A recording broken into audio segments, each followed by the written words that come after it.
विदेशी बहू का स्पर्श। देवर जी, आप तो विदेशों में मिलाकर हर जिम्मेदारी से मुक्त हो गए हो। माँ जी के अंतिम समय की भी मैंने भी सेवा की थी, पर अब बाबूजी का हमसे ना हो पाएगा। पल पल उनका पुकारना, कभी या यहाँ दर्द कभी वहाँ आँखों की रोशनी भी नहीं है। आपके भैया तो सुबह निकल जाते हैं और देर शाम आते हैं। बच्चे पढ़ाई में लगे रहते हैं, मैं अकेले कैसे संभालती हूँ, सब मुझे ही पता है। हाँ भाभी, मुझे पता है आपने सब कितने अच्छे से संभाला है।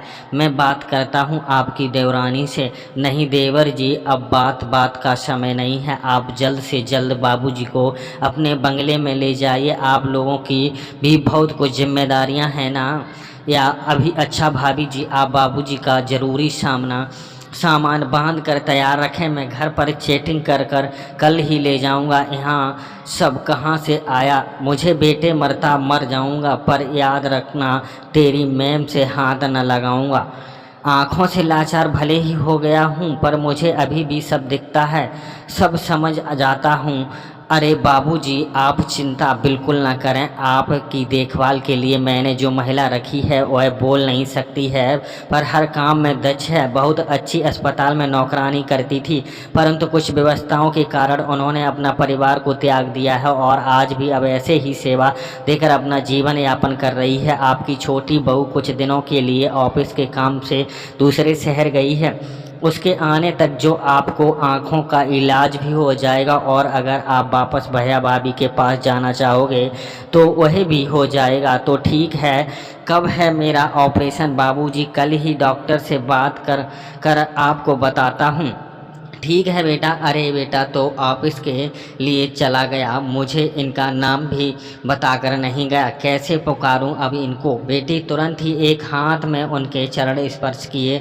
खुश रहो बेटा, ऑफिस जाने से पहले तुम्हारा नाम बताना तो भूल गया है और तुम बोल ना पाओगी। आज से मैं तुम्हें बेटी कहकर ही बुलाऊंगा। ठीक है ना। महिला ने बाबूजी के दोनों हाथ अपने सिर पर रखकर सहमति दी। अब तो बेटी बाबूजी का अभी रिश्ता बन गया। बाबूजी के कुछ भी मांगने से पहले सबसे समय से हाजिर बाबूजी उसको अपनी बेटी मानकर उससे बातें करने लगे। हफ्ते भर बाद आँखों का ऑपरेशन भी हो गया। बाबूजी पट्टी खुलने पर सबसे पहले अपनी बेटी को ही देखना चाहते थे। मन के तार तो जुड़ गए थे, पर बेटे ने बताया अब वह महिला किसी दूसरे की सेवा में लग गई है और उसने पिताजी की सेवा के लिए ऑफिस से छुट्टी ले ली है, उनकी देखभाल करेगा। और बाबूजी निराश हो गए और जिद की कि भले 5 मिनट के लिए ही सही, पर मेरी बेटी को ले आओ।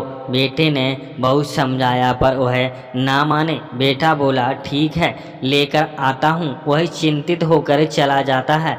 डॉक्टर साहब बोले आप बाबूजी के साथ रुकें, मैं एक राउंड लगाकर बाकी मरीजों को देख कर आता हूँ। इतने में बाबूजी ने पानी मांगते हैं और साथ रह गई ना उनको पानी का गिलास पकड़ आती है। कुछ देर बाद बेटा महिला को लेकर आता है। डॉक्टर साहब भी जाते हैं, पट्टी खोली जाती है। बेटा महिला को सामने करता है। बाबूजी उसका हाथ अपने हाथ में लेकर बहुत प्यार से कहते हैं कि बेटी तुम बहुत प्यारी हो, तुम वह नहीं हो।